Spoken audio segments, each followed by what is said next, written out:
Have you ever stood in front of a mirror and instead of seeing yourself as a whole, your brain starts zooming in, obsessively, on every tiny flaw? That little spot, the asymmetry in your eyebrow, that one detail you're convinced ruins everything. What if I told you your brain is flat out lying to you?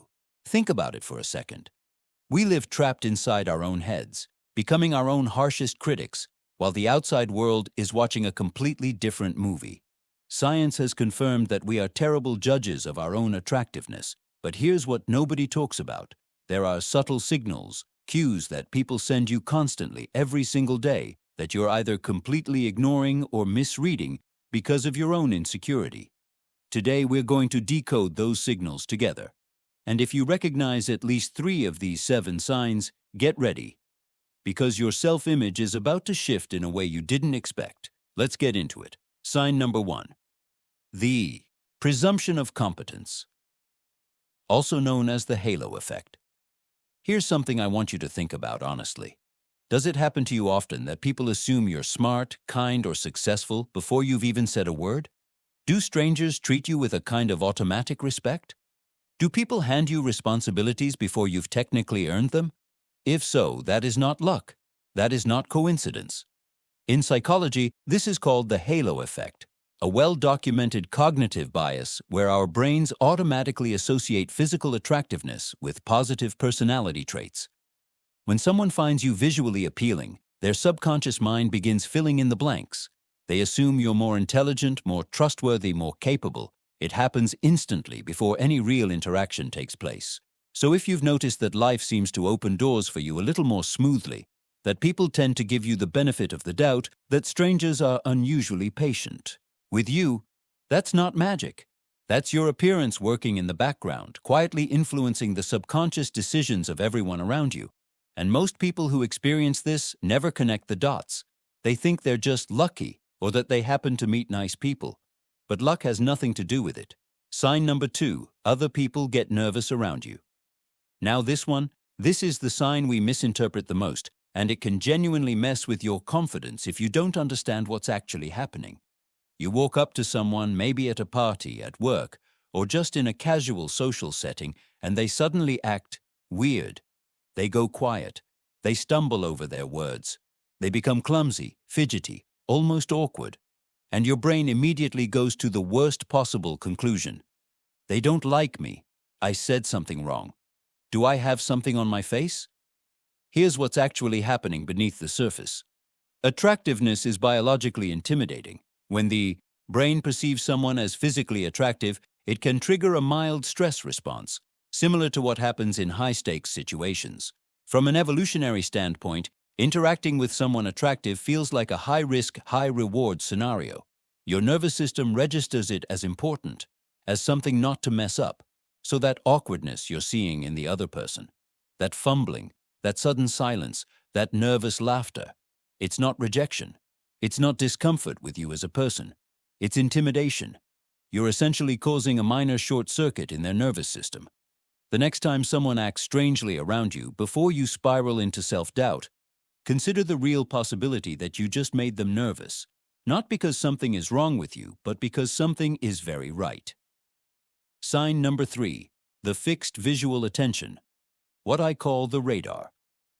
You're walking through a shopping mall, you're sitting on the subway, you're grabbing a coffee at a cafe, and you feel it, that unmistakable weight of someone's eyes on you. You look up and sure enough someone is staring. And then what do?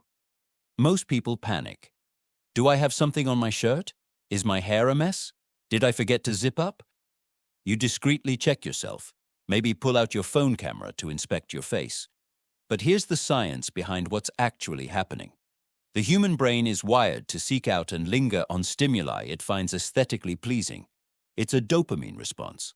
When we see something visually appealing, in whether it's a beautiful landscape, an elegant piece of architecture, or an attractive person, our eyes stay on it a few milliseconds longer than social norms would normally allow. It's involuntary. It happens before our social filter kicks in and tells us, hey, stop staring, that's rude. So when strangers stare at you and quickly look away the moment you catch them, that snapback reaction, that's not weirdness, that's Someone's brain enjoying what it sees before their conscious mind catches up and reminds them to be polite. If this happens to you regularly, in different places, with different people, it's not a coincidence. You are a visual magnet, and your brain has been convincing you it's a problem when it's actually a signal.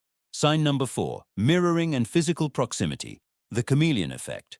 I want you to try something the next time you're at a social gathering. Instead of worrying about what to say or how you're coming across, just observe. Watch who gravitates towards you physically, not just who talks to you, who moves their body in your direction, who leans in when you lean in, who crosses their arms right after you do, who keeps finding reasons to stand just a little closer than necessary. In behavioral psychology, this is called the chameleon effect.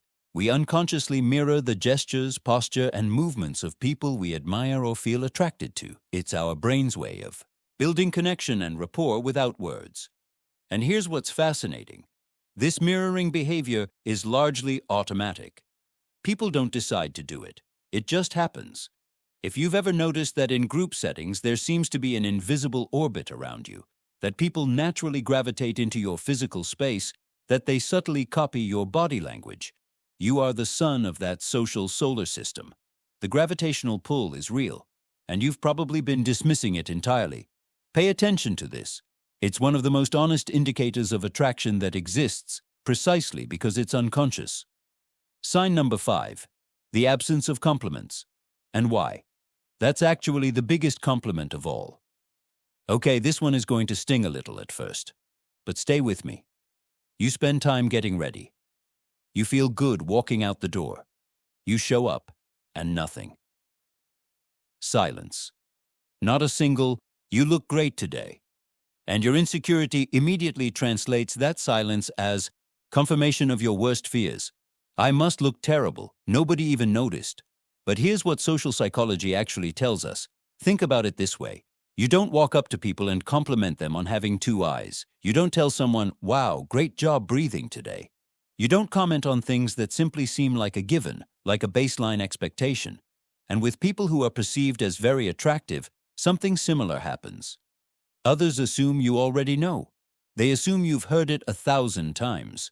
They think that adding another compliment would feel redundant, maybe even condescending, like pointing out the obvious.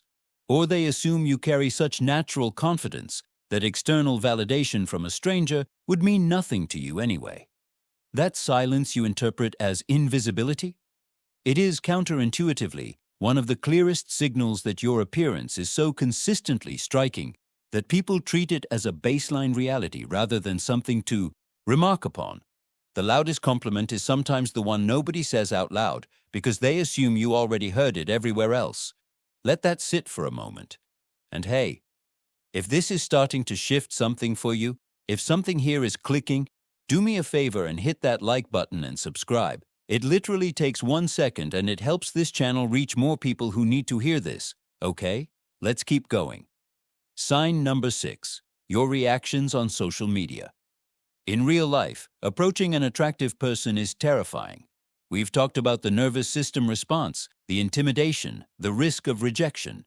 All of that biological programming makes in-person approach incredibly difficult for most people. But online? The screen removes all of that risk. There's no immediate rejection, no awkward silence, no having to hold eye contact.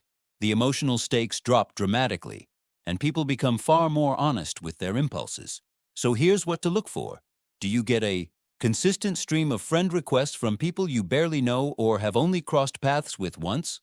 Do messages land in your inbox after you post a photo? Not aggressive or inappropriate ones, but people finding reasons to reach out, to compliment something, to start a conversation.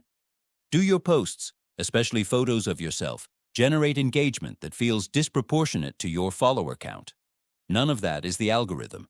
That's human attraction in its most unfiltered digital form. People who would never have the courage to approach you in a coffee shop will absolutely send a follow request or drop a comment from the safety of their couch.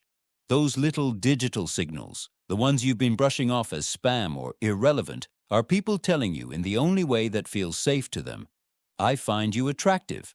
Start reading them for what they actually are. Sign number 7, how you see your old photos. The definitive test. This last one is the most powerful of all. And I'll bet anything this has happened to you. You're scrolling through old photos on your phone. You find a picture of yourself from 3, 4, maybe 5 years ago, and the thought that crosses your mind is, wow, I actually looked really good there. Why didn't I realize it at the time? And then you remember exactly how you felt when that photo was taken. You thought you looked fat or too thin. Your hair wasn't right. Your skin was breaking out. You almost didn't post it. You were filled with self-criticism. But today, looking at it with fresh eyes, all you see is an attractive, vibrant person. So what changed? The photo didn't change. Your face didn't change. Your brain did. A fascinating body of research in social psychology explains this phenomenon. When we look at ourselves in the present moment, we use what I like to call a microscope. Our self-criticism is at maximum volume.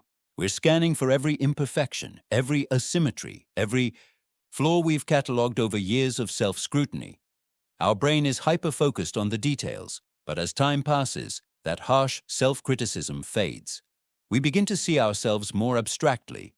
We stop zooming in and start seeing the full picture, the whole person, the overall impression. We switch from the microscope to a wide-angle lens. And here's the part that will genuinely change how you see yourself if you let it. That wide-angle, abstract, kind view you now have of your past self. That is exactly how strangers see you right now. Today, in real time. They don't see your insecurities. They don't see the things you agonize over in the mirror. They see the complete package, the energy, the presence, the overall impression you create when you walk into a room. You are the only person in the world who cannot see your own beauty in real time because you're the only one looking through the microscope. So here's the truth that I want to leave you with. Yes, beauty is subjective. It always will be. But the biological, psychological, and social signals we've explored today are remarkably universal. They follow patterns that science has documented again and again. If you recognized yourself in several of these signs, the halo effect working in your favor, people getting nervous around you, strangers holding their gaze a beat too long, others mirroring your body language, the silence where compliments should be, the digital attention, the disconnect between how you felt then and how you look now in photos, then it's time to take that evidence seriously. Stop waiting 10 years to look back at photos of today and think, I looked amazing and I didn't even know it. Give yourself that recognition now, while it's happening, while it's real. You carry an enormous amount of value, not just in the way you look, but in the presence you create, the energy you bring, the effect you have on the people around you without even trying. That attraction you generate is not imaginary. It's not wishful thinking. It's documented, measurable, and real. The only thing missing is you believing it, and that part, that's on you to decide. Thanks for watching.